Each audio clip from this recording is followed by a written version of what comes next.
Hey everybody, welcome back to another episode of AI Unleashed. And this time we're going to be talking about the impact of AI on the job market, specifically the learning market, and how we see the trajectory of displacement roles and all of this stuff happening over time. And I have the pleasure of being joined by Nick Jones, who is one of the founders of probably if not the only, but one of a couple of recruiters in the space of learning and learning technology. So ideally placed to give a view on some of this stuff. Nick, welcome. Ash, how are you? Thank you for having me. It's a pleasure as always. So let's begin. We got disruption. We've had disruption for a while now, but disruption and change and all of these things lead us to the idea that basically machines could do things that people used to do. And those people who have jobs are therefore wondering about the impact on their jobs, what they might do in the future, the increased competition, many candidates per role and this kind of thing. But we also have the exciting proposition, exciting for me, I don't know if it's exciting for everybody, of we had Grok 4 Super Heavy, we have GPT-5 now, and these are models that can operate at the level, allegedly, of somebody who has a PhD. Yeah. And let's not pretend that that's everybody in the population. So there's a large portion of the population now which can't perform at the level of the latest models. So we have all of these things in the mix. And I guess the first question is, how are you seeing this play out in the market when it comes to candidates, role availability, competition for roles, and salaries? Okay. So there's two kind of angles to your question, I guess, in terms of how does it affect people generally that are candidates in the market. It definitely affects the job search, right, for sure. There's it's a twofold component. One is that the volume of jobs is definitely lower, certainly in learning and development, generally in the UK jobs market for sure, but in learning and development particularly. We've done some research using Grok 4, ChatGPT, agent mode, and Claude in order to try and get the best answer we possibly can, because our view is that it's more significantly affecting certain components of the job market, and our interest is in L&D. And we believe that we've got some numbers that are probably reasonably accurate, or as good a probability of being accurate, that demonstrates that it affects learning and development quite considerably more than other parts of the market. So if you're a candidate, for example, and if you're a candidate that's found yourself either through redundancy or voluntary redundancy or the closure of a fixed term contract, you're probably not someone that's been in the job market in the last 2 years, and it's changed dramatically. Things like AI-driven ATS models, which will review CVs, for example, and need some nuance to the way you write CVs. Interview techniques, interview coaching, whole ecosystem in the talent acquisition space really affects the way in which you position yourself as a candidate.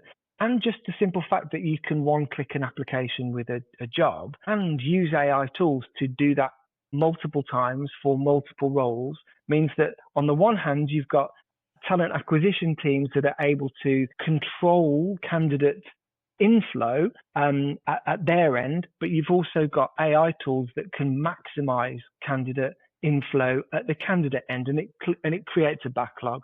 And the impact of that on the human, on the person, is that very often the most qualified, best presented, best positioned candidate might find themselves being summarily rejected for a job. And that's a shock to them, right? On the other hand, the impact of, from an AI perspective, the impact of AI on the job market, I feel is one of more of a big component of the macroeconomic conditions that affect the jobs market. Jobs market generally is affected by the things we know, increase in NI, various other metrics and parameters.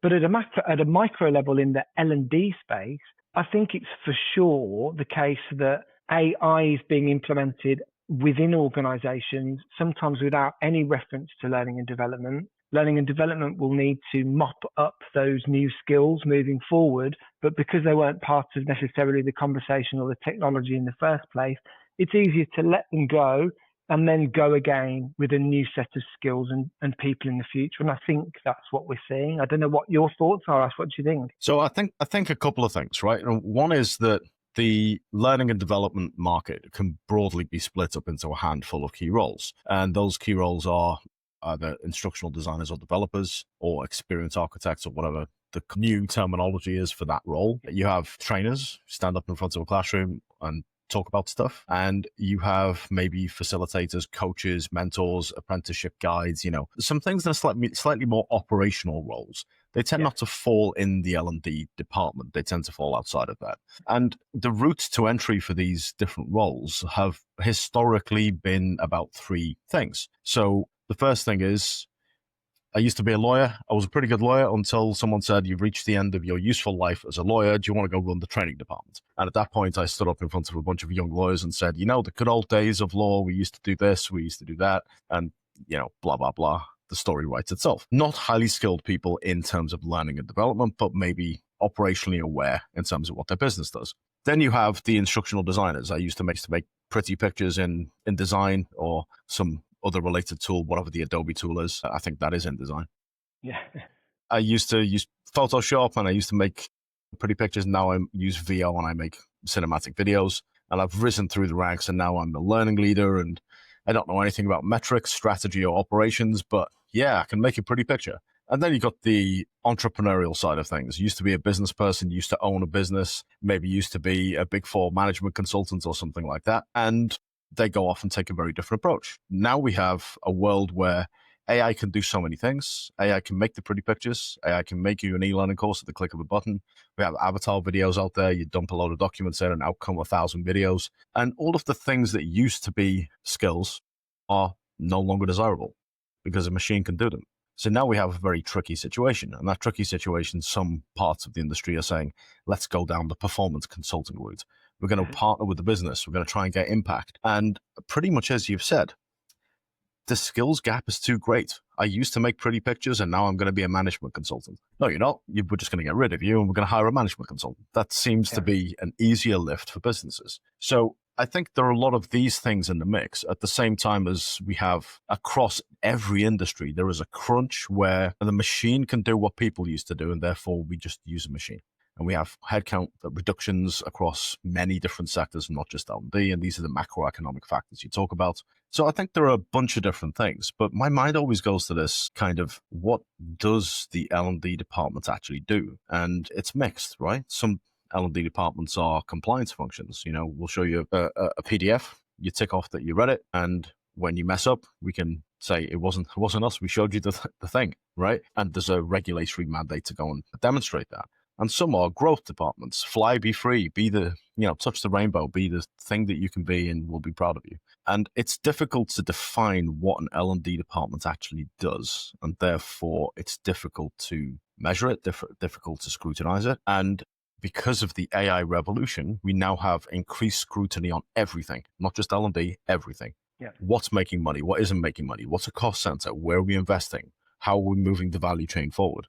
And a department that can't demonstrate these things is going to be in the crosshairs. So I think there are a few different factors. There's definitely a few different factors. And they're economic factors. So some businesses, for example, are just trying to increase their profit margins, their impact to shareholders, but they're doing it in line with other businesses, particularly the big tech businesses that we're fully aware of, that are creating huge shareholder value, not necessarily profits, but shareholder value. So there's this competition in the market to be profitable or to be visibly investing in AI in order to boost shareholder value. But at the same time, there's economies of scale and efficiencies that are being gained through AI being deployed. But in conversation with learning professionals, often there is a disconnect, and less so when the learning function is tied to talent acquisition or talent development, workforce planning, because they have to be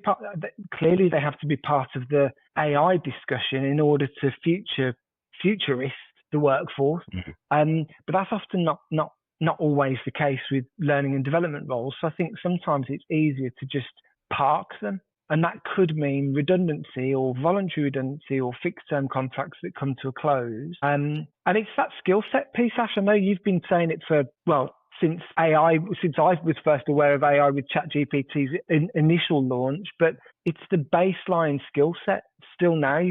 I talk to people and they don't really use these tools in anger for anything other than an email create an email, summarize a document, create a picture. And that's really not what this is all about. And so you do wonder, is it just a general lack of awareness because it hasn't hit yet, do you feel? Or is it deeper than that? So I think in L&D, there's specifically L&D. Now, just to round that off a little bit, I think organizational development is a department that used to exist. Don't know if it still exists. It's probably called something else now. Human capital management more generally. Yeah. I think the role of that function, the people function, and the role of IT functions, when we have multi-agent frameworks and we have human hierarchies and those things need to work together, I think that's a strategic discussion. That's a strategic function that needs to architect the future of a business. Mm-hmm. And then the skill sets that are needed by the people that are left, somebody needs to deal with those things. Yeah. And how do we deal with that? And I think even things like skills versus activities versus competencies versus proficiency versus tasks, even that kind of taxonomy is not helpful for people who are outside of L&D, because L&D folks will talk about this stuff as if it's gold, and it doesn't mean anything to most people. So how do we create value in a business? That's a tricky old discussion. But I think, yes, how should people be using AI? And it's not one person goes to ChatGPT and asks for an output, and we depend entirely on their prompting ability. Personally, I run a business. You run a business, right? I don't know about you, but I don't have a learning department. I don't need one. Nor a marketing department, and you don't need one of those either. Probably, maybe you would in the future. But to your point about the prompting side of things, looking at the Don Taylor and Egley Viniscate's data, and supported by other data that I've seen, suggests that most use cases, particularly in L&D, are individuals who L&D professionals that have mastered prompting and know their super groks and their GPT-5s, and the different benefits of each, and they might choose Perplexity for one and Midjourney for something. If they're operating at that level, they're the use case.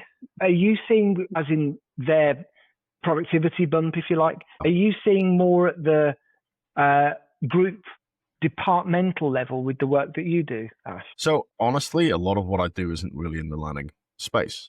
Yeah. It's across businesses, across nearly every vertical that you would expect businesses to have. Yeah. And the use of AI more broadly is in businesses that are doing this well. It's not one person with one, let's call it an application, because it's a SaaS application, right? Whether it's Claude or whether it's a ChatGPT or whether it's something else. Where people are doing this well, I'm doing this myself in my business, AI first business, because it's a business that's less than 3 years old, or about 3 years old. What I'm doing is I have multiple workflows. Each workflow has fully architected agents, model choice. Agent choice is optimized for the thing that it needs to be done.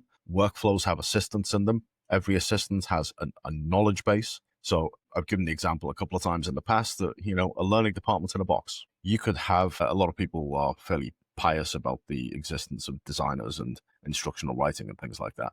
It's a rule base, right? And because it's a rule base, it's an algorithm. Anybody remember this book? If you're watching, you remember this one? This is like the Bible for e-learning developers, right? It's a bunch of rules. If it's a bunch of rules, you can stick it into a knowledge base. You can tell a bunch of assistants to go and operate against that knowledge base. What are they going to do? They're going to read the rules and they're going to do exactly what the rules say every single time in a standardized way. If you've got a workflow that has 20 of those doing different, producing standardized output linked to a bunch of media creation tools, one person might oversee that, or part of an FTE might oversee that. But really, that's such an accelerant compared to one person using ChatGPT.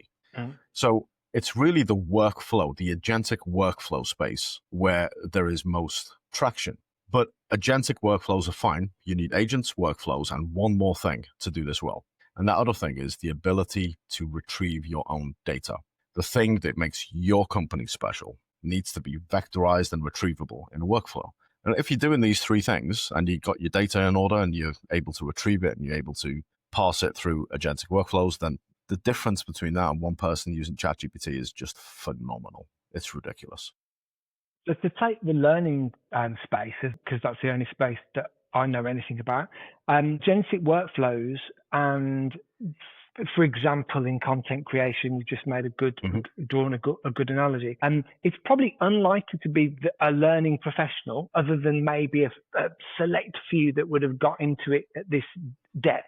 So who will be making decisions about the creation of agentic workflows for things like learning and development, typically, if it's not going to be learning and development people, in your experience? So learning and development folks have a role to play because they know what their workflows are, they know what their processes are, they know how they can be optimized, they know where the pitfalls will be, they know where agents will fall over and you need human oversight. So there is value in that, but it requires the skill set to be able to work with data and be able to work with agents. The architecting of these things, of course, is going to be technical. It's going to be IT teams or vendors who are going to do this. So the L&D folks, back to, what you do for a living, the L&D folks in the market who want to thrive are going to need skills around data and around, technical skills. Yep. If they're going to thrive in that space, or they're going to need to make a choice. And I've seen many people in the market make the choice. You're watching. Yes, I'm talking about you. It's the choice is, I don't understand technology. I don't understand data. So I'm going to go and be a coach.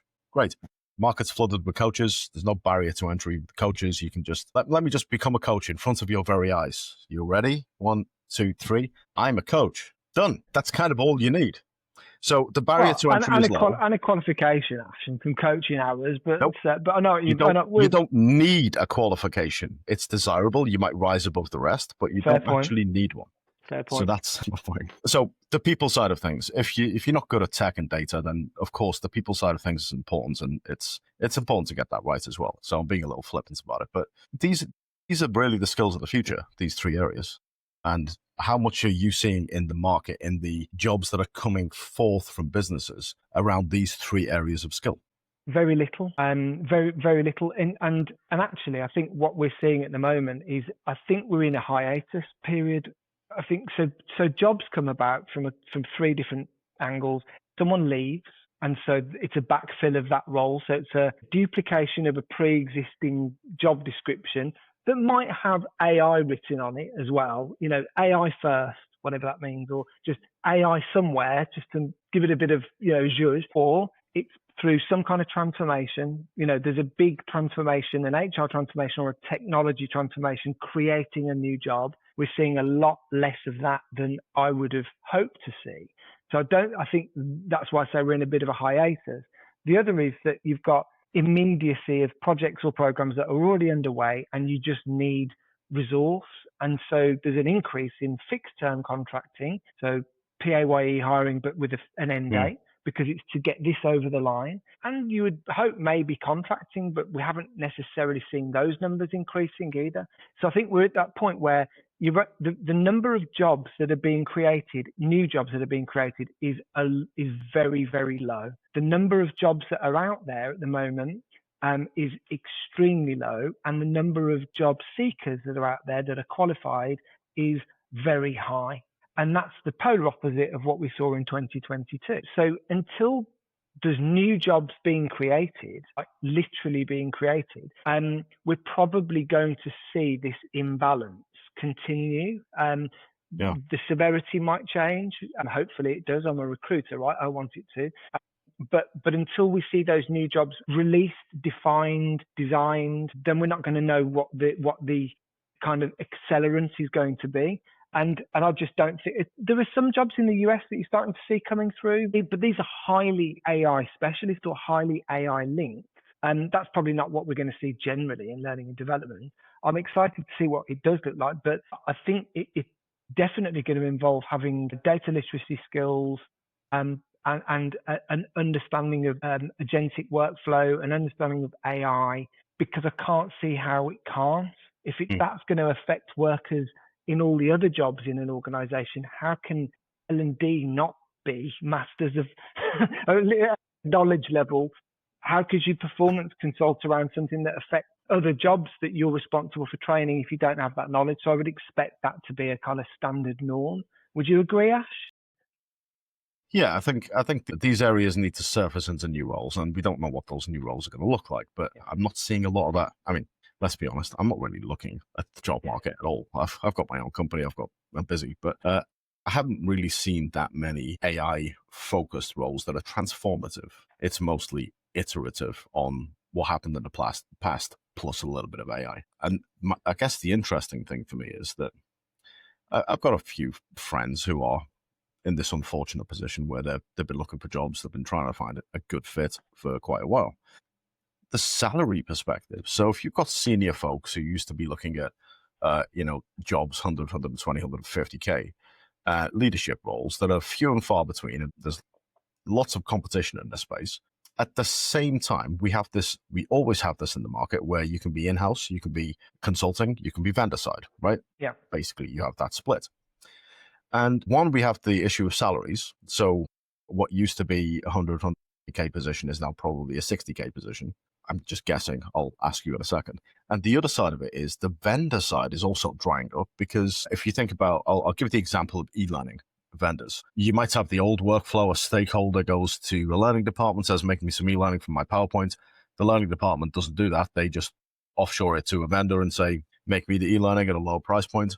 They do the thing, they come back, and you get this kind of back and forth bounce. Now, learning departments are fearful of their roles being cut, so they're going to pull some of that stuff back. They're going to try and do it in-house. You now have jobs on the vendor side, which are going to decrease. Budgets are tight and all of these things. So you've got this kind of weird mix in the market. Salaries and a lack of jobs compounding each other, these two things. How are you seeing the salary thing play out? I look at it through I guess a macroeconomic lens, right? So if you look at data, ONS data, for example, salaries aren't decreasing. We're not seeing huge wage deflation. We're seeing wage inflation, but just not at the right level. Well, that can't be measured if a job is, if someone is let go from a role and a new role is created, and that new role is 70% salary of the previous role, that doesn't mean it's been deflated. It means a new role's been created. It's at a different salary level. Those numbers wouldn't correlate. There is definitely, salaries are massively under pressure. So if a company is hiring for a new role or for a role, the salary expectations at an organizational level are significantly lower than they were a couple of years ago, anecdotally. And that can be incredibly shocking, especially when you look at a job description and actually it reads pretty much the same as every other learning and development job description, with the only nuance being which sector. So it's very, very hard to do. We've benchmarked, the first time we've actually been literally able to benchmark L&D salaries, we've only been able to do because of AI, because we were able to use an AI tool to create the fuzzy logic to be able to lump together this multitude of job roles and be able to push them all together and then create the median and the 25th and 75th percentile. That wasn't possible. I'm sure it would have been possible, but it would have cost me a fortune to have an external do that for me. But I can do that with 1,000 data points and something like, Grok or whatever tool I'm using. But what it doesn't tell us is what impact has been had over time on salaries for particular job roles, because we haven't got the timeline for it. But anecdotally, I would say that salaries are increasingly lower for a skill set that would have been requiring a premium 2 years ago. But I'm not sure that's just an L&D. I think that's possibly just a symptom of the wider jobs market. We've got less vacancies in the UK. Well, we've got about at the end of July 2025, ONS tells us 725,000 open vacancies in the UK, 33.9 million people employed. The number and the rate at which that's going down month on month is alarming. It's alarming to the UK government and to anyone that looks at it. But the parallels that I tried to draw in an article which we've put together, which I know I've sent over to you, Ash, will put on our website, essentially that we're not too far off 2008 levels, because you had 650 odd thousand jobs available in the market. We had much higher unemployment. But what we're able to do now by being able to use tools like AI to help us with data is to kind of look at subsets. And I think in L&D, probably not massively far off, quite literally where we were in 2008. And for those of us that remember 2008, it wasn't fun. And I think we're feeling a little bit of that at the moment in some quarters, Ash.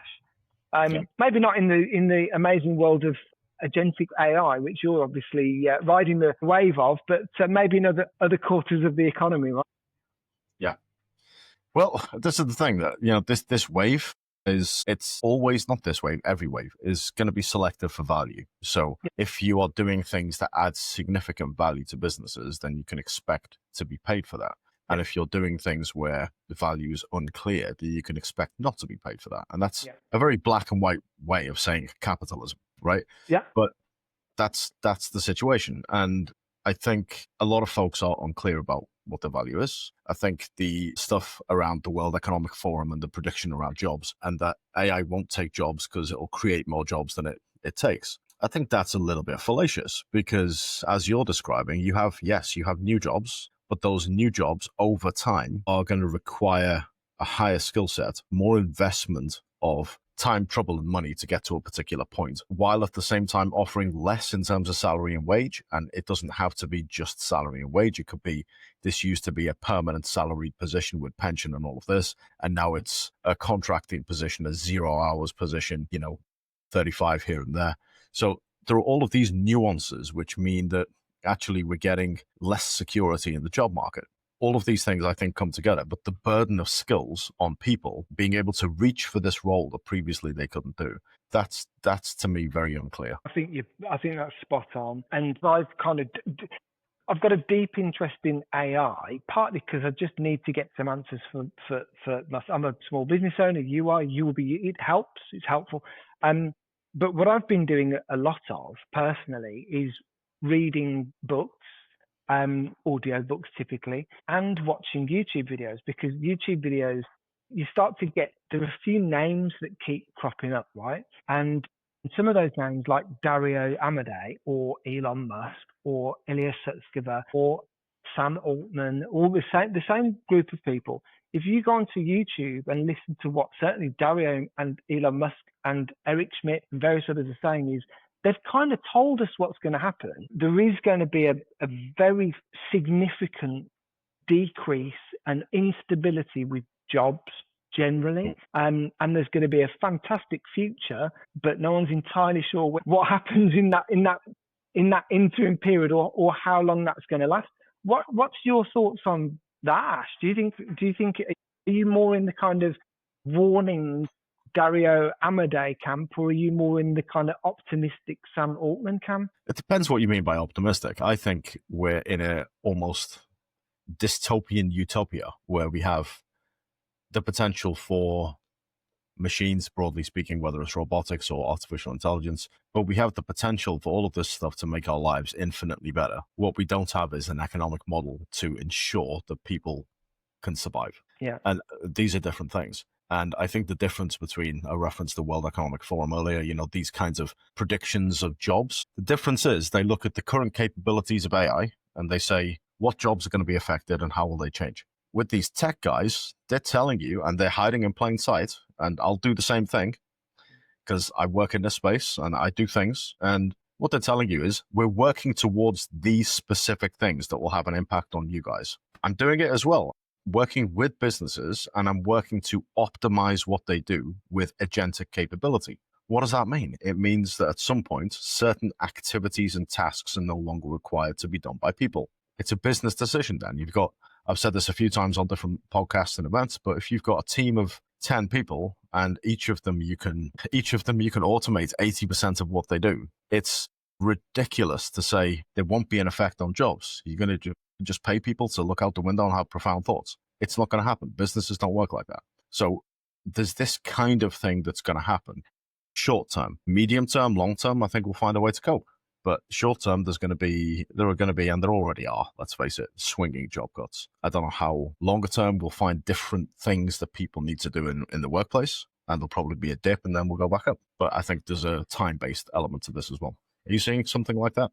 I think I'm a little bit more, I'm optimistic in the sense of, I think in something like learning and development, which I'm interested in, I think we're going to see a shift. I think it's going to be more in real life or face-to-face training. I think there is going to be more face-to-face coaching, personalized, high value learning, people engagement. There's probably going to be less digital learning, or if not less digital learning, it's just going to be far cheaper, far faster, far easier to create learning assets, and potentially learning pivots more into that performance consulting piece, in which case there's going to be a deeper, closer relationship with technology. But in other spaces, generalist roles, coordination, simple task-based jobs, you can see that it's going to make far more sense for AI technologies to do those in the short term, relative short term. And then what we might see, which will be very, very unfortunate, is large cuts all at the same time, just like we've seen in tech. And it's ironic, isn't it, that Microsoft and Google and all these others kind of magnificent seven, they're dumping people, not Microsoft, another 9,000 people. And it's not like, I say dumping people, that sounds it feels like it when you take large numbers, thousands of employees, and just put them all on the open market at the same time. It's not going to be pleasant. And so, I don't know, there might be a bit of a backlash. Elon Musk says we should all have universal basic income anyway, Ash, and you're the AI expert. So how long before we all get some free money and don't have to work anyway? It depends on the value creation. I think, I'm not pointing at L&D, but we know this is a slow market, right? The LMS should have been dead 15 years ago and it's still around. And it's a market that moves so slowly that it's going to be prohibitive to say we have enough value, economic value creation from this kind of thing to justify that we have enough money in the coffers to pay everybody to stay at home. Yeah.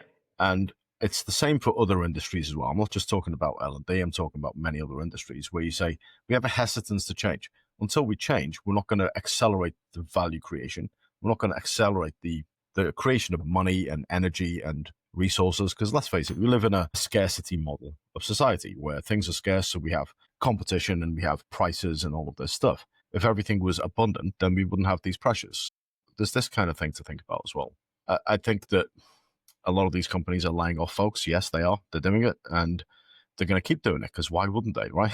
It's a thing that big businesses do. Yeah, and then they reverse course when things change, don't they? So it's just a question of how quickly or whether that happens. But there are things that you can do, that individuals can do to increase their own knowledge and awareness and prepare, I guess.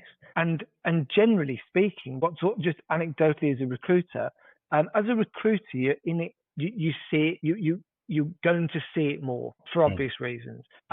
People that find themselves on the job market, either through redundancy or completion of a contract and or even voluntary redundancy or settlement, these people are probably going to be shocked when they look at the job market as it is at the moment. Yeah. But then there's a whole swathe, the vast majority, more than 97% of jobs that haven't been cut, that haven't been affected. So you then wonder how many people in that space are attuned to what could happen.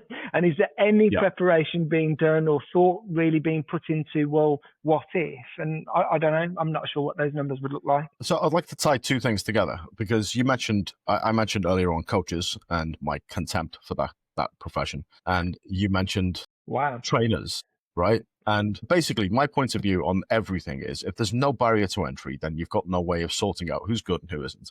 Anybody can do it. And if there's no barrier to entry, it's not competitive. And if it's not competitive, we can't be guaranteed quality. And the same is true for trainers. Now, the concept of anybody can be a facilitator, all you need to do is stand up with some slides and tell some funny stories. And there's pedagogy involved, but there's such huge variability. I'm sure you've been on courses. I've been on courses where the trainer was reading off the PowerPoint. There was no pedagogic design around this stuff, no group activities. You just sat there for multiple hours being talked at, and the stuff was boring and nobody cared, right? And then you have on the other side, we've all been to school, right? And you had your favorite teacher, the one who excited you and, inspired you and that made you, put your life on a completely different trajectory. And not every facilitator is the same. There's going to be, again, a distribution. So if you're flooding the market with people who don't have data skills, don't have AI skills, and they want to be coaches or trainers, and I get the idea that if AI and digital is readily available, then nobody wants it because they want the luxury product. Everybody wants the luxury product, and the luxury product is face-to-face time with a real person. Yeah. But the real people that are out there, most of them, let's face it, are going to be poor at what they do because the market's being flooded by people who can't do anything else. So we have a degradation in quality at the same time as we have almost a whole-scale rejection of the idea of data or technology skills. That seems problematic to me. It's going to drive down salaries. It's going to drive down quality. What do you think the impacts are longer term of lots of people saying, I don't really have any skills, so I'm going to go be a facilitator? Well, it can't happen because the job market is a market, literally. So there will only be so many jobs. You can have an aspiration to want to do something, but it doesn't mean someone's going to pay you a wage to do that task. It's in things like coaching. I think, but this again is just anecdotally, coaching and face-to-face or in real life training, which I think is I just like the term better than face-to-face. But I think we're probably going to find that the coaching side of things may well be done by people that are in management jobs. They're not in L&D jobs. They're in team management jobs. Maybe their time is freed up because of AI efficiencies, and maybe then they're kind of bought into the wider L&D community in their organizations and deployed as coaches. So they're L&D part of the time and subject matter expert / doing a job the rest of the time, which I think could have huge value. Still would need to be coordinated, designed by a learning function, but it's a different thing. Instead of using externals, you're using internals, and then you're probably giving them some facilitation skills or coaching skills. But yeah, I mean, fundamentally, the role of a learning and development function, the kind of structure of a learning and development function, probably is going to change. Some of them are already very, very lean anyway, Ash, as you know.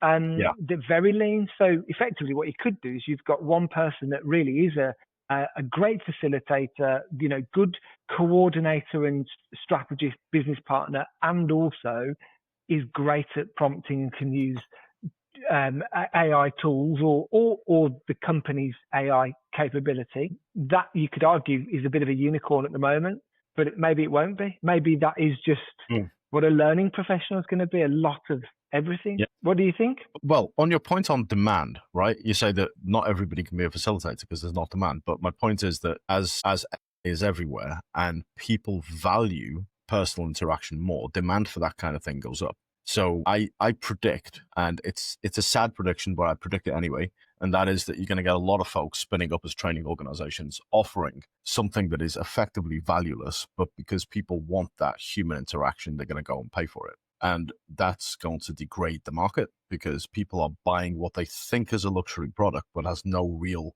expertise behind it. And that concerns me because back to barrier to entry. If there's no barrier, then anybody can do it. Anybody can do it. You get variable quality. So I think there's going to need to be something in that space where, you have to go through some, I know you currently have the City and Guilds, the petals and all of that stuff to go and be a trainer. I think there's going to need to be something fairly rigorous to control quality around that. Otherwise, we're going to get degradation because there will be demand because people want that product. And if they can access it for a little bit of money, I think there will be elements of the market that will make that happen. It already does happen, but it happens. But there is a USP to people that do that, that spin up as a facilitator, because it's not the facilitation that's the bit that's the USP or the skill. Typically, it's their sector experience. So, for example, if you are a learning professional, great facilitator, and have also come up into L&D through, I don't know, pharmaceutical sales, then you could probably set yourself up as a facilitator doing sales enablement training for pharma companies and have the credibility and the value, plus you're a good facilitator. So that gives you your potential route to that subsegment of the market. But I agree, as generalist, I'm a trainer for all, or a behavioral skills trainer for all. Yeah, I mean, yeah, I think that would be problematic, right? If that happens, hopefully it doesn't happen that dramatically because of the number of people on the market, but I suppose it's feasible. So the reason I make that point is the thing that you asked was that L&D potentially could be a field of generalists. And if L&D are a field of generalists, and the thing that I've just said means that actually a generalist is not the value proposition. You need to have subject matter expertise. You need to have some kind of USP in the market. Yeah. Then an entire profession that moves itself towards being a generalist becomes valueless in this new society. Yeah, for sure. For sure. And I mean, you're absolutely right. If that does happen, if that even remotely happened, and there is an argument to say it kind of already is, in certain components of learning, then it just diminishes the field of learning and development as a whole. I don't think that will happen because I think learning and development, I hope learning and development will become premium luxury product in and of itself internally, but it probably won't look the same as it does at the moment. That's the hope, but who knows, Ash? We're going to find out, right? To be slightly positive about this, I agree with you that learning, the pursuit of cognitive excellence, that aspect of learning should be and will be a premium. How people access information and make this happen will largely be agentic, and there may be some aspects of human interaction. But I think the pursuit of cognitive excellence or self-actualization versus corporate training, mandatory e-learning, go sit on this course so we onboard you. I think that stuff is it's just not part of the new paradigm. The new paradigm is very different. So I think that's the shift that needs to happen. Focus on behavior, to focus on learning, to focus on development, to focus on growth. That's a challenge. If you're watching this, that's a challenge. What part are you going to play in the revolution, right? Yeah, the One last question for you, Nick. I've shown you mine, you show me yours, right? The future, is it dystopian or utopian? Do you know what? I feel a little bit like, the person with the sandwich board that stands saying the end is nigh. Sometimes I feel a little bit like that because sometimes I'm giving a bit of a reality check to people that are disconnected from it for good reason. And I think it's probably somewhere in between. What I worry about is I don't have utter confidence in the mission of AI because the whole singularity, I mean, that was getting a bit deep, but all of that level of where's this all going, this ultimate utopian future where no one has a job, doesn't sound very utopian to me. And it sounds like a sci-fi film. With no real, because if no one has a job, what do they do for personal value? Do we just sit and just consume more TikToks and TV? What happens? And the worry with all of that is how long does that take? Because some of the predictions I've seen is not very long. It might only be a decade. So I'm hoping that I'm just maybe a little bit of a worrier and have thought about it maybe a bit too much, and actually it's just it's going to be a fleeting moment in time. I don't know, to be honest, Ash. I hope it's something positive for everybody, right? Yeah. Well, it's a deep question. What's our purpose? What should we be doing? And if it frees up our time so we can go and creatively express ourselves and write poetry and go see live music and go to the park and interact with nature and go and hug each other and talk about things that matter to us, and it's a good thing. If we're all going to be scrambling around in the gravel trying to find berries to eat, then it's probably less good. Let's hope neither one of us are accurate. Who knows what's going to happen? But the main thing I worry about is just probably the short term, the shock of and how deep the shock can go and how fast it's going, because it is going at a pace. Some of these tools can do things, and inaccurately sometimes, that are so shocking. It's a bit troubling. If you want to go down that rabbit hole, so I'd suggest most people just don't bother. On that bombshell, right, Nick? It's been amazing to talk with you this last hour. Thank you so much for being here. And if you're watching this on YouTube, don't forget to subscribe to the channel. We have lots of podcasts with a wide variety of people talking about a wide variety of things to do with AI. If you're following this on Spotify, don't forget to follow the channel, and new podcasts come out all the time. Follow me on Instagram, on LinkedIn, and all of these places as well. And until next time.